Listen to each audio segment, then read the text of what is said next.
Buonasera, ben trovati a un'altra puntata di Economy FVG. I prezzi sono alle stelle, l'inflazione galoppa, non raggiungeva questi livelli da tantissimi anni e questo si ripercuote naturalmente sulle famiglie, sulle imprese, sulla vita di tutti, perché stiamo rendendo conto di quanto costa la vita. In più non soltanto, era iniziato naturalmente con il caro bollette, poi si è spostato anche al supermercato.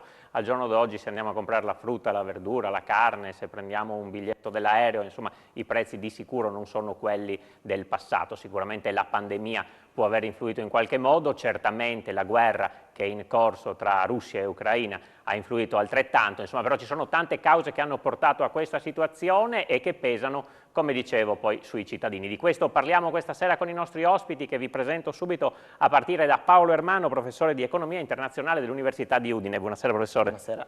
Grazie per essere qui. C'è con noi anche Ennio Tognuti che è il vicepresidente di Adi Consum FVG. Buonasera Tognuti. Buonasera, buonasera a tutti. E poi abbiamo in collegamento Daniele Scorrano, direttore commerciale di Blue Energy Group. Buonasera direttore. Buonasera a voi, buonasera, grazie. Insomma, quanto l'attenzione sulle bollette oggi sia importante, sappiamo che voi avete anche delle novità, così insomma un paracadute, qualcosa per cercare di far dormire sonni un po' più tranquilli ai consumatori. Io parto subito dal professore Ermano chiedendogli come siamo arrivati a questa situazione. È vero che è tutta colpa della guerra, che i prezzi sono aumentati per quello, c'erano già state delle avvisaglie, lo ricordiamo proprio con il caro energia a inizio anno, insomma come siamo arrivati fin qui? In un recente rapporto della Banca Mondiale, che è uno dei più importanti organismi, istituzioni che controllano un po' l'andamento economico e non solo in realtà dell'economia nel mondo, diciamo questa inflazione che insomma tocca più o meno tutti i paesi del pianeta in modi diversi, ma li tocca tutti, ha principalmente tre cause. E la prima è una causa legata alla domanda. Se ci pensiamo, durante la pandemia abbiamo comprato meno, abbiamo cambiato le nostre modalità di acquisto, abbiamo comprato magari più prodotti tecnologici, siamo andati meno al ristorante e questo ha cambiato ovviamente degli equilibri che erano un po' stabili negli anni precedenti.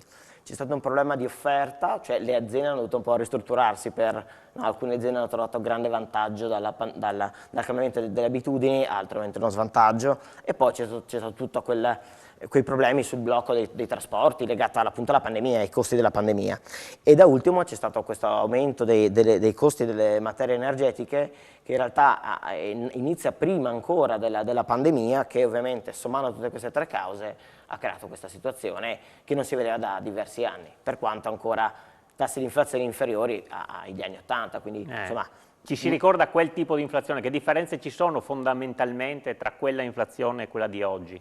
Intanto, brevemente, quella era molto più alta ancora e quindi insomma, per carità, giustamente attenzione, alcuni prodotti sono aumentati molto, in particolare gli energetici, però insomma non è ancora, diciamo, non abbiamo ancora i tassi a 10, 15 o 20% che abbiamo registrato in Italia, per esempio, negli anni 70. Sì, speriamo di non arrivarci perché già questa situazione è abbastanza complicata. Vado da Daniele Scorrano perché so che poi anche ci dovrà salutare, insomma lo ringraziamo per essere con noi questa sera. Naturalmente il peso della bolletta dell'energia in una famiglia incide e si è guardato soprattutto in passato, adesso insomma a inizio anno le bollette erano veramente diventate qualcosa quando si andava a vedere sulla posta, no? Ci si spaventava ad aprire la bolletta. Ecco, voi in questo momento che misure avete messo in campo, come cercate anche di tutelare i vostri clienti da questo punto di vista? Allora, innanzitutto grazie per l'invito. Diciamo che effettivamente il tasso di inflazione o comunque l'aumento della spesa media per una famiglia del nostro territorio, soprattutto per quanto riguarda le forniture di gas, è aumentato in maniera decisamente importante e anche con dei tassi di aumento che non si vedevano da molti anni. Giusto per darvi un'idea, tenete conto che la famiglia media per quanto riguarda le forniture di gas per il riscaldamento ed uso cucina è passato da spendere poco più di 1.000 euro all'anno a quasi 2.000 euro all'anno, cioè è stato quasi un raddoppio delle bollette. Ma diciamo che se nell'anno scorso, come giustamente diceva prima il dottore, c'è stato un incremento graduale, cioè già nei primi mesi, io parlo dell'anno scorso con la stagione termica scorsa, quindi già da settembre-ottobre si sono visti i primi aumenti e gennaio e febbraio c'è stato il picco dell'aumento per la spesa, cioè le bollette che arrivavano a gennaio e febbraio erano veramente importanti. Quest'anno ahimè, purtroppo le previsioni che ci sono ad oggi non è che prevedano una riduzione sistemica e comunque che possa andare ad incidere in maniera importante sulla riduzione della spesa di una famiglia tipo, ma anzi si prevede che il prossimo anno sia più o meno sugli stessi livelli di quest'anno.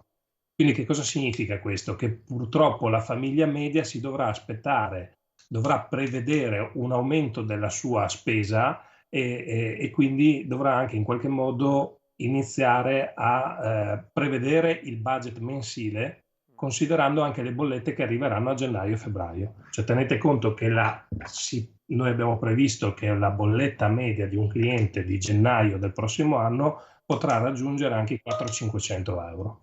Chiaro che questo in un bilancio familiare standard di una famiglia media del nostro territorio è una cifra che, se non pianificata, potrà portare dei dissesti importanti. Quindi noi stiamo lavorando e a breve porteremo a tutti i nostri clienti, a tutti quelli che vorranno diventare nostri clienti, una soluzione che soprattutto vada nella direzione di aiutare alla gestione del budget mensile di ogni singola famiglia, andando a capire sulla base dei consumi storici di quella famiglia quant'è il suo budget di spesa e cercare di dilazionare, cioè di non andare a concentrare su gennaio e febbraio la spesa grossa energetica, ma cercare di aiutare a consentire di avere al cliente una rata fissa e costante per tutto il periodo dell'anno. Facendo così siamo convinti che insomma la famiglia potrà pianificare la propria spesa e soprattutto potrà pianificare il proprio budget familiare senza avere dei picchi di spesa a gennaio e febbraio da 500 euro, ma più o meno, diciamo così, al posto di spendere 500 euro a gennaio e febbraio, potremo andare a spalmare questo importo mensile e più o meno stimiamo che questo importo sarà sui 170 euro al mese. Ecco, le chiedo, Crediamo. questa sorta di bolletta fissa, o insomma bolletta costante che dir si voglia, quanto poi può variare con i consumi? Nel senso, poi ci sarà un conguaglio, oppure dici no, questa è la cifra che tu paghi più o meno e poi è chiaro che i consumi avranno un certo range all'interno, oppure c'è un conguaglio alla fine? Non so, cerco di capire, perché poi la stima dei consumi è un conto, poi insomma ci possono essere i consumi reali. Allora, è chiaro che noi la stima la possiamo fare sul dato, cioè di quanto una persona è abituata a consumare. Se dopo le sue abitudini durante l'anno aumenteranno in più o in meno in termini di consumi, il conguaglio finale potrà essere in aumento o in diminuzione, ma solo ed esclusivamente se sarà l'abitudine della famiglia a cambiare. In termini di garanzia del prezzo sottostante o di tutti gli altri termini, la rata di per sé non cambierà. Quindi il cliente si può abituare a pagare quella cifra se e solo se rispetto all'anno prima, banalmente, inizia ad utilizzare l'abitazione in maniera diversa, ad avere più persone all'interno o a utilizzare meno l'immobile, solo questo potrà andare a contribuire ad un conguaglio in aumento o in diminuzione a fine dell'anno. Grazie. Toniuti, è evidente che insomma, le famiglie con tutti gli aumenti che ci sono, non solo dal punto di vista energetico, ma insomma, i prezzi che sono saliti sono in difficoltà. Serve però anche in un certo senso un cambio di mentalità, cioè bisogna imparare a risparmiare, a consumare il giusto nel momento in cui si può consumare, forse è una cosa che ci eravamo un po' dimenticati, insomma anche un cambio di mentalità può essere utile. Beh, certamente l'educazione al consumerismo è una roba importante sotto tutti i punti di vista. Poi alcune iniziative, alcune idee, come diceva il direttore un momento fa, possono essere utili a programmare l'andamento della famiglia. Sono esperienze già fatte che hanno avuto dato alcuni risultati. Resta comunque per le esperienze passate una probabilità che nel gennaio, conguaglio anno precedente, si ripeta un sovraccarico sulla famiglia, ma non del livello raggiunto quest'anno, che ha colpito anche in maniera non prevista le famiglie e soprattutto l'insieme degli aumenti del mese di gennaio-febbraio hanno messo in difficoltà. Anche il meccanismo della rateazione poi è riuscito ad alleggerire temporaneamente anche perché su una bolletta si è inserita l'altra, poi si è inserita l'altra, e su 4 bollette, 2 di luce e 2 di gas, c'è ancora una difficoltà nel recuperare l'equilibrio della famiglia. Quindi queste sono iniziative che vanno bene. Tra l'altro, come associazione di consumatori, normalmente con i gestori cerchiamo questi spazi, anche se l'obiettivo primario è modifiche strutturali nella formazione dei costi, dei prezzi e delle bollette, perché la soluzione lo si trova lì. Ecco, direttore, su questo... È ovvio che diciamo che c'è stato un cambio di paradigma abbastanza importante rispetto agli anni scorsi, perché fino a 2 anni fa l'incidenza della pura materia prima sulla bolletta era relativamente piccola. Adesso da quest'anno è diventata preponderante, quindi è pur vero che se il normatore interverrà cambiando la struttura della bolletta e magari anche togliendo alcune componenti che sono indipendenti da noi fornitori di gas ed energia elettrica, è chiaro che una modifica strutturale di questo tipo sicuramente può aiutare a ridurre la spesa globale annua. Poi dopo è chiaro che, come diceva giustamente il fatto di trovare delle soluzioni per, diciamo così, aiutare il bilancio familiare sono utili. Chiaro che se poi il normatore riuscisse anche ad agevolare la spesa globale, riusciremo ad avere l'effetto combinato. Sì, anche perché insomma per voi l'importante è avere dei clienti soddisfatti, per le associazioni che tutelano i consumatori l'importante è che vengano insomma tutelati gli interessi di tutti. In questo momento non è probabilmente facile anche riuscire a trovare una via di mezzo, perché ci sono cause che sono indipendenti dalla volontà di tutti. Ci fermiamo per una pausa pubblicitaria, poi ritorniamo a parlare di questo argomento con i nostri ospiti. A tra poco.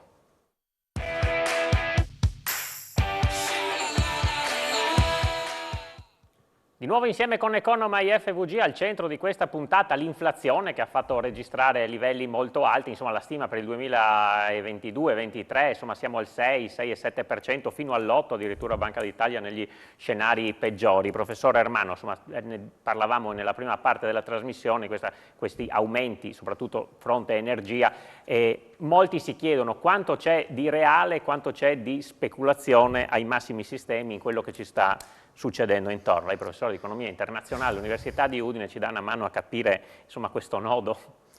Iniziamo da una cosa semplice, direi. Nella bolletta non si paga solo l'energia, cioè quindi quanto passa di gas, per esempio, però paghiamo anche l'infrastruttura. Sarebbe bene un po' ricordarlo, perché poi dopo sembra sempre che l'utente, cioè, se ci arriva il gas in casa è anche perché ci sono dei tubi e la manutenzione di questi tubi bisogna comunque pagarla, e ovviamente più energia si consuma, più si consumano anche i tubi e via dicendo. Quindi giusto per fare anche un po' di corretta informazione da questo punto di vista. C'è stata speculazione sui mercati dell'energia? Probabilmente sì. È stato evidenziato da diversi operatori, diverse istituzioni soprattutto. Gli operatori di mercato in via informale ammettono che ci sia della speculazione. Ricordo addirittura uno dei vertici di Eni che si è trovato a dire sì, effettivamente noi osserviamo questo fenomeno. Il problema è definire cosa sia e quando sia speculazione, che è anche un po', come dire, un gioco furbo non volerla definire, perché chiaramente se non la definisci poi non la controlli. Però, come dire, ci sono operazioni che diciamo volgarmente chiamiamo speculazione, che hanno un loro senso e una loro utilità anche per garantire prezzi bassi dell'energia, altre invece che sono proprio predatorie, proprio persone che vogliono sfruttare il momento, persone, istituzioni, che vogliono sfruttare il momento per fare soldi. Bisogna andare a puntare su quelli e secondo me, questa è un'opinione personale non tecnica, forse su certi beni, penso alle materie prime alimentari, penso anche all'energia, probabilmente sarebbe utile avere una regolamentazione più stretta dei mercati finanziari. È d'accordo, direttore? Ma guardi, sicuramente diciamo, il mercato è ampio, tenete conto che in Italia ci sono circa 700 società di vendita di gas ed energia elettrica. Sicuramente all'interno di questa compagine e per motivi totalmente diversi. È chiaro che chi aveva la produzione o chi aveva contratti lunghi o grandi società come quelle nominate poco fa possono aver avuto anche alcuni elementi speculativi. Ricordo anche alcune azioni magari commerciali che noi non abbiamo sicuramente messo in atto, è di aver definito dei prezzi fissi con dei clienti e poi magari vederseli revocare da un giorno all'altro e facendo delle modifiche unilaterali di contratto. Ecco. Sicuramente ci sono, diciamo, il mercato è complesso, è diventato anche molto volatile, non ci dimentichiamo che però all'interno della speculazione o all'interno del mercato ci sono state anche tante società che sono fallite in questi ultimi mesi. Sono fallite sicuramente non perché stavano speculando, ma perché la complessità del mercato li ha fatto rimettere molti soldi. Il tema è complesso, la normativa mi sento di dire che in realtà è già molto stretta, forse dovrebbe essere più che altro semplificata, non tanto ristretta ulteriormente, perché effettivamente all'interno delle bollette oggi ci sono costi di distribuzione, accise, IVA, insomma ci sono una serie abbastanza corposa su cui noi società che operano nella commercializzazione di gas ed energia possiamo intervenire solo su una piccola fetta. Ecco, professore?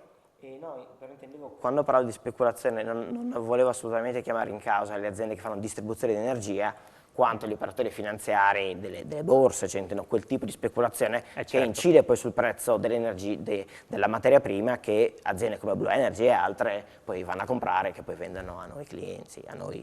Sì, però comunque quando il direttore dice che alcune grosse aziende possono aver, fra virgolette, speculato, immaginiamo delle grosse aziende di importazione che hanno contratti ventennali, trentennali, indicizzati a qualcosa che non è il mercato, che non è la borsa dell'energia di quel momento, evidentemente hanno una condizione di favore e forse non di poco. Ed è su questo il ragionamento che come associazione di consumatori ci poniamo. Il prezzo della materia prima deve partire dal contratto, dal prezzo di acquisto, non da un prezzo di borsa che è soggetto a questa volatilità. Certo. E quindi già cominciamo a fare un ragionamento più concreto in un mercato che deve essere libero, sì, però in qualche maniera controllato. Controllato, su questo non c'è dubbio. Approfittando della presenza del direttore commerciale di Blue Energy, le chiedo questo, insomma, in questi giorni è diminuito il flusso di gas in arrivo dalla Russia, poco, 15% per l'Italia, questo non dovrebbe spaventarci nell'immediato, però insomma alla lunga potrebbe comportare qualche problema. Ecco, voi come vivete questo tipo di situazione? Ma allora diciamo che il se, cioè nel senso, fino adesso abbiamo parlato di quanto costerà o quanto costa. Effettivamente il tema del se, cioè nel senso se ci sarà, non è un tema proprio totalmente smarcato. È chiaro che ad oggi possiamo essere ragionevolmente sereni del fatto che queste riduzioni siano per motivi, diciamo così, in parte programmate, in parte no, in parte speculative, in parte no, però che possiamo stare sereni che per il prossimo anno non ci siano particolari problemi. Però effettivamente, considerando la nostra in questo momento dipendenza dai mercati russi, sicuramente delle politiche economiche o politiche di sviluppo nazionali che vadano ad andare a ridurre questa nostra dipendenza dal mercato russo sicuramente saranno assolutamente necessarie, perché come dicevo, il se, considerando il passato, il recente passato, non è proprio del tutto smarcato. Certo, non ci sono forse rischi di rimanere al freddo, però il rischio che quel prezzo possa aumentare ulteriormente, professore, insomma c'è, anche perché lo ricordiamo qui da Tarvisio, Malborghetto, insomma arriva proprio il gas russo. Ecco, secondo lei, insomma, questa partita è una minaccia, tra virgolette, politica, un segnale che la Russia ci vuole dare, come dire, state attenti, o può trasformarsi in qualcosa di più serio, nonostante, insomma, il nostro governo stia cercando, l'Azerbaigian, il Congo, insomma, soluzioni alternative? Onestamente è una cosa così articolata e complessa che non saprei dare una risposta. Certo che è un atteggiamento di minaccia o comunque insomma, una ritorsione da parte della Russia nei confronti nostri, sì, nei confronti dei paesi, degli acquirenti di quel gas.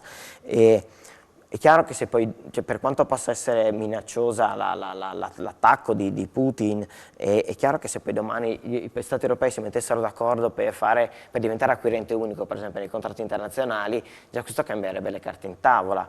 Ed è una cosa di grandissimo impatto che potrebbe essere anche realizzata, se ci fosse l'accordo, in poco tempo. Quindi come ci possono essere spinte negative sul prezzo, che sono state ricordate adesso, però ci potrebbe essere una politica che è stata anche nominata, quindi non è che sto dicendo cose che mi è venuto in mente, certo. Da me, cioè, se ne è parlato, che invece potrebbe agire per una volta in un senso diverso e magari riuscire a strappare contratti più comodi, meno onerosi e più certi, perché poi chiaramente insieme il mercato europeo è un mercato molto importante. Per quanto per il gas, il mercato europeo è solo il 10% del mercato mondiale, perché poi noi un po' siamo sempre un po' europocentrici, occidentacentrici in qualche modo. Ci dimentichiamo che attualmente i più grandi acquirenti di gas al mondo sono India e Cina, che sono al di fuori della nostra sfera di influenza, e quelli hanno più impatto di noi nel definire quale sarà, cioè la domanda di quei paesi ha più impatto di noi nel definire il prezzo, per cui per quanto noi possiamo trovare soluzioni politiche, ed è anche il bacino al quale la Russia guarda, come dire, se l'Europa non compra il nostro gas lo venderemo a qualcun altro. Sì, però non è una cosa, non è che chiami il furgone di Amazon e ti porta il gas in Cina, cioè, ci vogliono impianti, strutture, che sì, ci vuole un po' di tempo per costruire. Ma vista la nostra dipendenza, diciamo che non abbiamo noi il coltello da parte del manico. No, in tutti i casi, anche se adesso insomma pian piano ci si sta cercando insomma di trovare delle soluzioni alternative. Ed è meglio non dimenticare le fonti alternative, che nel frattempo si possono anche accelerare, non necessariamente dimenticare, che possono dare una mano. Ecco, un'altra cosa, direttore, in bolletta, se uno va a vedere poi la bolletta dell'energia, viene specificato anche quanta di quell'energia viene prodotta con il gas, con le fonti alternative. L'abbiamo visto, bolletta della luce, soprattutto nel mercato di maggior tutela, poi andrebbe fatto un po'. Insomma, la parte di energia rinnovabile è veramente molto bassa. Nella vostra produzione, insomma, Blue Energy per le bollette, per i clienti che voi avete? Noi abbiamo fatto una scelta già diverso tempo, diversi anni fa, che quella, diciamo, la nostra azienda comunque ha un occhio di riguardo, è comunque totalmente volta alla sostenibilità, per cui tutte le forniture di energia elettrica dei nostri clienti privati sono tutte forniture con energia elettrica prodotta da fonti rinnovabili. Quindi se guardate il mix energetico che forniamo ai nostri clienti, noi abbiamo già fatto questa scelta diversi anni fa. Come per il gas, in realtà sono forniture di gas a monte dei progetti che bilanciano la CO2 prodotta. Noi ci crediamo molto in questo, in realtà lo facciamo senza inserire un costo ulteriore al cliente privato, quindi ormai per noi è diventata la prassi, non è una scelta, ma crediamo che insomma possiamo fare anche questo per il nostro ambiente, e lo facciamo di default. Ecco. Riteniamo che sia una scelta obbligata ormai. Sì, Tonuti, insomma, come si diceva prima, insomma, un passo importante. Mi porrei in questo momento, ma il costo della produzione sostenibile, quindi con fonti alternative, è più alto rispetto alle fonti normali, quindi gas e petrolio, o è più basso? Sia una domanda insomma abbastanza, che la risposta sia abbastanza ovvia, nel senso che voi tenete conto che durante la pandemia, come diceva prima il dottore, in realtà l'energia elettrica che era prodotta da fonti rinnovabili non veniva consumata perché i consumi erano talmente bassi, per cui per assurdo nella borsa il prezzo era un prezzo negativo, cioè tu acquistavi quell'energia visto che la domanda non c'era, l'offerta c'era, e quindi aveva un prezzo molto basso.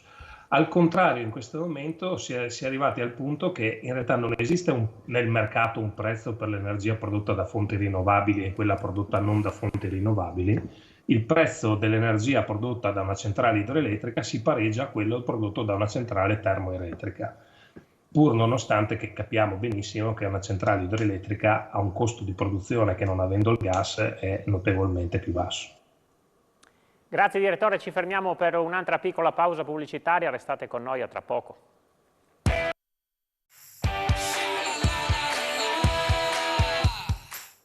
Di nuovo insieme con Economai FVG, inflazione, caro prezzi, caro energia, insomma temi al centro di questa trasmissione. Professor Ermanno, ma insomma c'è stata un po', adesso arriva l'estate, insomma lo sentiamo, fa molto caldo, qualche mese fa ha fatto un po' discutere l'affermazione del Premier Mario Draghi che ha detto insomma volete il climatizzatore acceso o volete la pace? Ecco, adesso siamo arrivati al dunque perché in questi giorni i climatizzatori stanno pompando, ecco come dire. Era solo un ricatto così, tra virgolette, una boutade politica, o di fatto bisogna stare attenti a quello che faremo anche con i nostri condizionatori? Perché ci può essere il rischio che... Allora, non credo che il consumo... Nel senso, quello che a mio parere ha detto, voleva intendere il Premier Draghi con un'affermazione forse non felicissima, era però sottolineare il fatto che in un momento anche di guerra a volte è necessario fare delle scelte, non per forza la più comoda. Poi uno può ritenere non magari la metafora più fantastica che si potesse trovare, però il senso penso fosse chiaro a tutti. Anzi, commentare la frase per puntare il dito mi sembra un po' stupido, anche perché quello che diceva lui è rilevante. Come dicevo prima, intendevano nel merito del discorso. Ma come dicevo prima, noi possiamo incidere ma fino a un certo punto sul prezzo di queste materie prime. Quello su cui possiamo incidere molto però è sui consumi. Noi, per quanto l'Italia sia un paese abbastanza virtuoso, nel senso che PIL prodotto per energia consumata siamo messi molto bene, vuol dire che consumiamo relativamente meno energia di altri partner europei per generare reddito e ricchezza, però siamo comunque un paese estremamente energivoro e abbastanza sprecone, in cui è possibile ottimizzare un sacco di consumi energetici anche nelle famiglie, e quindi si può arrivare anche a quella soluzione se anche il bene, l'energia costasse un po' di più, ma se mettiamo insieme un po' di buone pratiche e ci sono un sacco di esempi, se mi si permette dopo ne spiego, ne racconto uno. No, lo racconti, sì. Per esempio ci sono diversi esperimenti che fanno vedere come uno dei modi per poter portare le persone a consumare meno a casa propria e fargli vedere quanto consumano i propri vicini, ovviamente in maniera anonima, perché ti arriva la bolletta e dice guarda tu hai consumato 10, ma sai che intorno a te tutti consumano 9? Questo innesca una sorta di gara ecologica che dove è stata sperimentata, questo ha a che fare col mondo dei quelli che si chiamano nudge, quindi questi strumenti che cercano un po' di solleticare comportamenti più virtuosi, comunque dove hanno applicato questa logica, perché ti arrivava la bolletta e segnalava quanto il tuo quartiere o la tua zona consumasse. Se tu consumavi più degli altri eri spinto a stare un po' più attenti ai tuoi consumi. Ti vergognavi quasi, insomma. È una questione di norma sociale, cioè vuoi essere un po' come tutti gli altri. E dall'altro chi consumava, diciamo, meno, voleva essere ancora più, essere quello più bravo in qualche modo, si creava questa sorta di spinta a ridurre i consumi, con effetti intorno anche al 20%. Chiaro che questa cosa non ti cambia la bolletta quando aumentano quei prezzi, però c'è il 20% in meno dei propri consumi. La tieni se non altro è un po' più sotto importante. controllo. E fa bene, oltretutto, e se mi si permette l'ultima cosa, uno dei motivi anche di questo aumento dell'inflazione sono anche i costi che stiamo iniziando a sostenere per poter riadattarci al cambiamento climatico. Molte materie prime alimentari costano di più adesso perché abbiamo avuto siccità, eventi estremi in giro per il mondo. Qui bisogna sistemare un po' la situazione, non è che possiamo continuare a eludere il problema, perché altrimenti continuerà a esserci inflazione, perché fare le cose sarà sempre più costoso, più il clima sarà instabile. Sì, partivo anche dal ragionamento che stavo facendo, perché molto spesso in estate vediamo in tanti negozi il condizionatore acceso al massimo con le porte aperte perché i clienti naturalmente devono entrare e uscire, e lì ci si rende conto, o l'illuminazione pubblica che rimane accesa per tutta la notte laddove non c'è assolutamente nessun bisogno. Allora, al di là del costo dell'energia, insomma, sarebbero pratiche da mettere in piedi sempre. Allora, direttore, so che tra poco ci saluta, insomma la lascio con questa considerazione. Insomma, c'è un rischio di, tra virgolette, blackout se adesso per l'uso forte dei condizionatori che verrà fatto, succede anche negli anni passati, tanto più adesso, secondo lei? E due, uno è portato a pensare che aziende come la vostra debbano sperare che la gente consumi di più. È vero o no? Ma allora, innanzitutto diciamo che le situazioni attuali non hanno modificato in nessun modo i rischi o meno di blackout, ecco. Quindi in realtà ci sono le reti di distribuzione in molti territori, sono già adeguate per poter sostenere i consumi anche del condizionamento, quindi da questo punto di vista mi sento di poter rassicurare che non ci siano novità allarmistiche alle porte. Ci tengo in realtà a sottolineare quanto è stato appena detto, perché in realtà sicuramente in primis ridurre gli sprechi aiuta molto, e in secondo momento, rispondendo anche alla sua domanda, la nostra azienda, che è proprio volta alla sostenibilità, in realtà ci tiene a dare un servizio al cliente, non ci tiene a far consumare il più possibile, e la perfetta dimostrazione di questo è che noi all'interno del nostro gruppo in realtà abbiamo delle società che si occupano proprio di efficientamento energetico. Quindi se un cliente ha voglia di capire se e come può ridurre i suoi consumi, perché per ridurre la bolletta il primo metodo è proprio andare ad agire sui consumi, Noi abbiamo proprio delle società ad hoc che intervengono nell'abitazione ed andando a cambiare le caldaie con caldaie più efficienti. Gli stessi condizionatori, ci sono condizionatori che hanno pochi anni fa, di pochi anni fa, di 10 anni fa, che sostituendoli con condizionatori di ultima tecnologia sicuramente possono risparmiare molto. E noi da questo punto di vista ci poniamo proprio come primo sostenitore e primo fornitore dei nostri clienti per andare a ridurre i consumi. Quindi insomma penso di averle risposto con questo chiaro esempio che a noi, diciamo così, l'interesse della nostra azienda è dare un servizio ai clienti, non che i clienti consumino di più di quello che potrebbero fare a parità di comfort domestico. Insomma, che consumino meglio. Grazie molte a Daniele Scorrano, direttore commerciale di Blue Energy Group, per essere stato con noi, e buona serata, alla prossima. Grazie. Altrettanto. Arrivederci. Adesso io vi faccio vedere questo servizio. Insomma, siamo andati con Isabella Gregorato a sentire un po' di persone, insomma, si sono rese conto dei prezzi, di quanto aumentano. Insomma, sentiamo anche quali sono le opinioni dei cittadini e poi le commentiamo con Toniutti. Rincaro dei prezzi in generale e rincaro soprattutto della benzina, quanto pesa nelle tasche delle famiglie friulane? Ma penso che la benzina effettivamente sia andata fuori rotta, non so come dire, perché il prezzo del petrolio, a parte ultimamente, non è che fosse aumentato molto, anzi era calato, c'è stata probabilmente anche una grossa speculazione da parte delle compagnie petrolifere.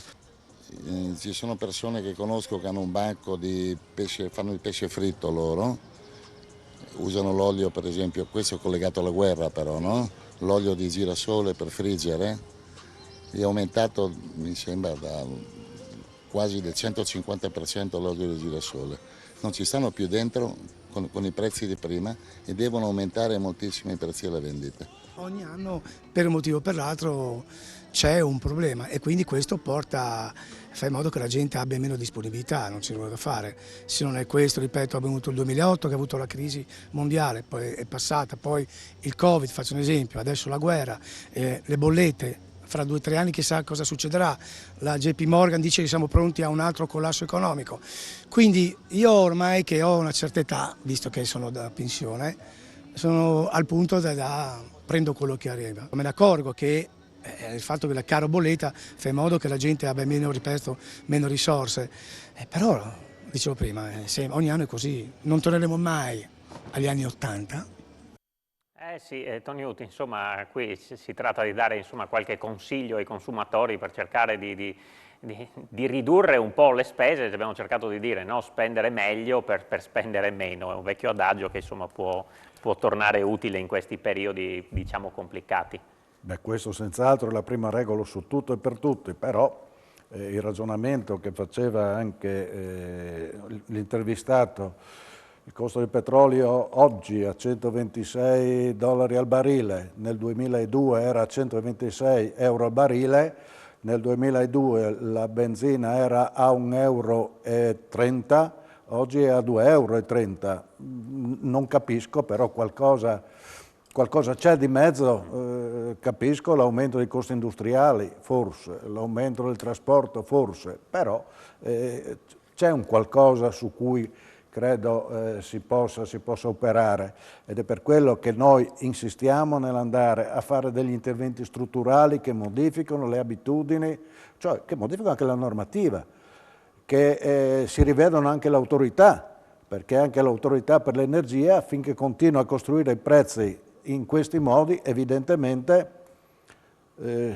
da una lettura veloce, poi si può ragionare, perché anche complesso il meccanismo, è più a favore del fornitore che del consumatore.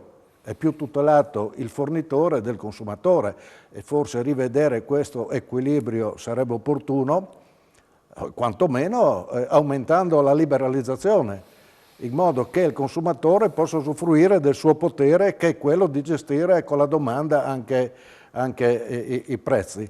ma se l'offerta è condizionata da norme, il consumatore deve accettare e non può influire. Per quanto riguarda l'energia, sappiamo adesso, insomma, è stato anche prorogato il passaggio dal mercato di maggior tutela al mercato libero, insomma, lì diciamo uno può dire vado nel mercato libero e la concorrenza farà chiaramente abbassare il prezzo. Non è libero neanche il mercato libero. Esatto, se anche fosse lì ci sono dei distinguo se da fosse fare. libero probabilmente staremmo facendo tutt'altri tipi di ragionamento, anche perché l'esperimento di liberalizzazione o parziale liberalizzazione nel campo dell'energia non ha avuto l'effetto della liberalizzazione della telefonia. Stavo per dirlo io, infatti, esatto. Quindi, lì c'è stato veramente un quella abbassamento. È una vera liberalizzazione con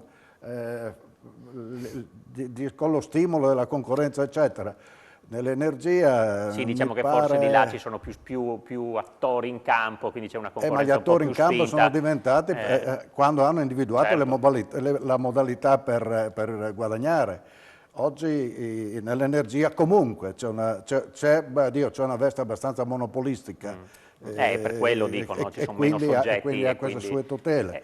Professore, la cosa che diceva Tognuti, insomma, che il prezzo del petrolio, pur essendo rimasto invariato da altri anni, non ultimamente, ma insomma se andiamo a 20 anni fa, e il prezzo poi della benzina, il carburante alla pompa, ci sia una così grande differenza, a suo parere come è spiegabile?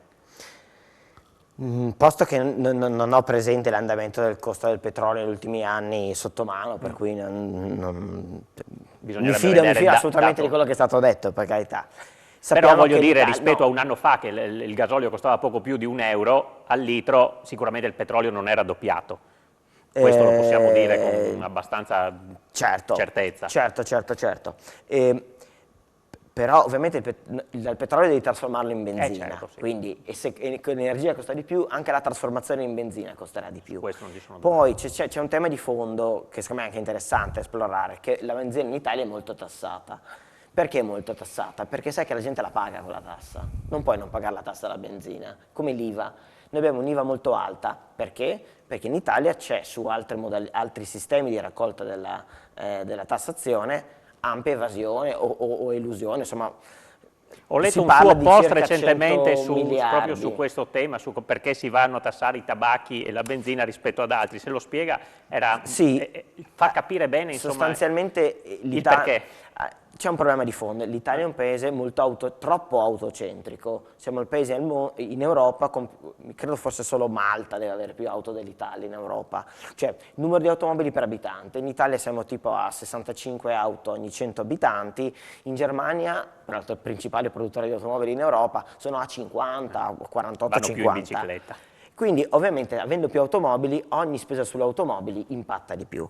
Però visto che ci sono tante automobili, le persone devono fare questa spesa, la spesa principale è l'energia, il carburante, e non puoi evadere quella tassa, per cui è molto conveniente tassare la benzina, perché se anche la benzina aumenta di poco, rinunci a qualcos'altro, perché avendo un sistema che sei obbligato ad andare in automobile, fai queste scelte.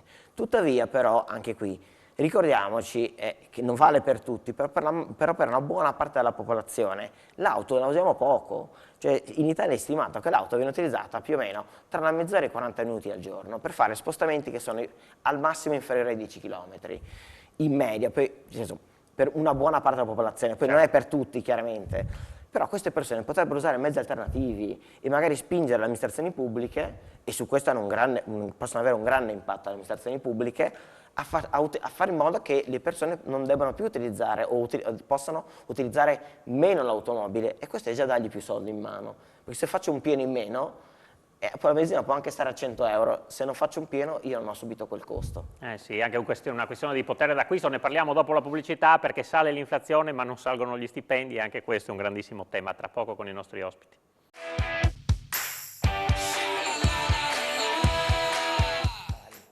Ultima parte di Economai FVG, abbiamo parlato di inflazione, di caro prezzi, abbiamo sentito fronte alimentari, fronte caro benzina, e concludevamo l'ultima parte di trasmissione dicendo che aumentano i prezzi, aumenta l'inflazione, gli stipendi però di fatto rimangono abbastanza bloccati, in modo particolare in Italia, che non sono già altissimi. Professor Ermano, qui bisognerà mettere mano a un certo punto. E la questione è estremamente delicata e in questo periodo molti hanno commentato questo grafico prodotto dall'Ocse, dove si vedeva che dal 1990 al 2020 i salari in Italia sostanzialmente non erano cambiati, mentre mediamente negli altri paesi coinvolti erano aumentati del 30%.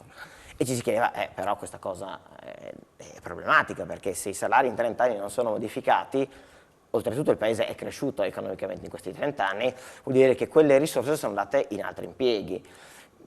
Proprio tirando con l'accetta la questione, il PIL generato si divide in 3 categorie, diciamo, viene distribuito fra 3 tipologie di categorie: i salari, gli stipendi, quindi il lavoro dipendente, i profitti delle aziende e le rendite finanziarie o immobiliari.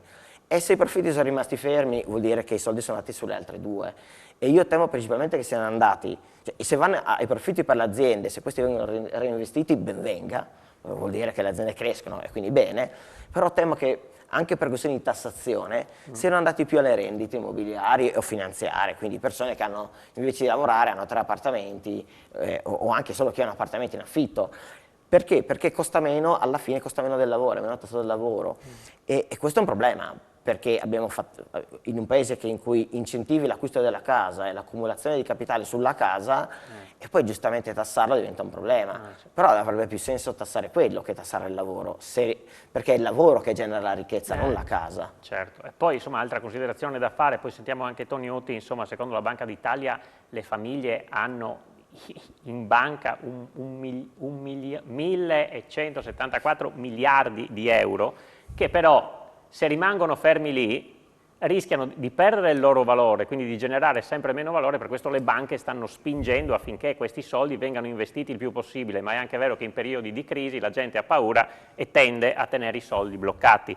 Anche questa è una situazione anche qua non recente, perché già ce la portiamo dietro, ma che forse contra la pandemia e la guerra si acuita. Una battuta al volo. Qui scontiamo anche il fatto che l'Italia è un paese che ha una scarsa educazione finanziaria, cioè le persone non sanno cosa fare, mediamente rispetto ai partner europei sanno meno cosa fare del denaro e quindi lo tengono magari il conto corrente. Con una maggiore educazione finanziaria gli permetterebbe di avere opzioni, diciamo, altrettanto sicure e però più vantaggiose e che magari possono coprire dall'inflazione. Ecco, volevo sentire Toniutti sui salari, naturalmente, perché da sindacalista anche insomma, è una battaglia che diciamo avete fatto da tempo. Sui salari e sulle pensioni il ragionamento è molto semplice. Evidentemente se non sono aumentati vuol dire che gli utili, i guadagni anche della produttività hanno preso altre strade, che poi siano alle Cayman o da altre parti, queste sono cose romanzesche. Il problema è che sulla rendita evidentemente si è spostato qualcosa, anche perché abbiamo visto questa differenziazione di distribuzione della ricchezza.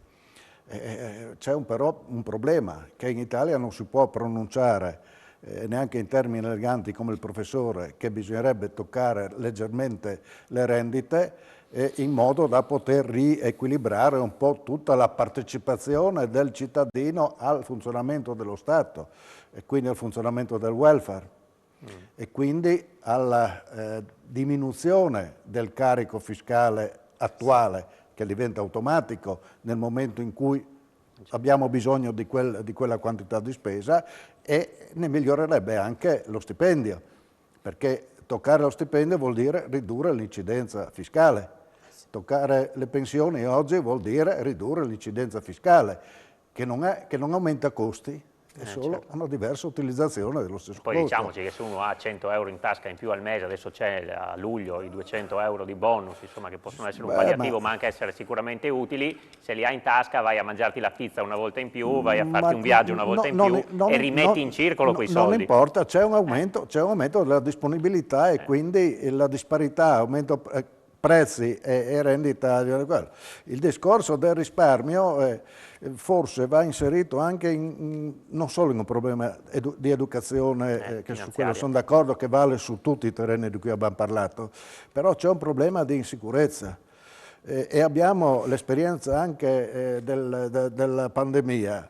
L'esperienza attuale del welfare, parliamo di pensioni, parliamo di sanità che danno poca sicurezza, le pensioni, le normative che cambiano i sistemi sanitari che stanno craccando e quindi è evidente che il cittadino dice quei 4 se mi servono è meglio che li abbia perché altrimenti cosa faccio? Vorrei vedere un ammalato oggi a cui si vede stabilire una visita nel 2025, che cosa fa? Deve ricorrere a quello che ha a disposizione. Assolutamente. Grazie mille agli ospiti che sono stati con noi, al professor Paolo Ermano, docente, professore di economia internazionale all'Università di Udine, e Ennio Tognuti, vicepresidente di Adiconsum FVG. Insomma, ci impegniamo anche prossimamente proprio in questo studio a fare una puntata anche proprio di educazione finanziaria per aiutare un po' i telespettatori nella gestione dei loro risparmi. Grazie ancora ai nostri ospiti, grazie alla regia di Gian Domenico Ricci. Finisce qui questa puntata di Economai FVG, l'appuntamento è come sempre per giovedì prossimo. Buona serata.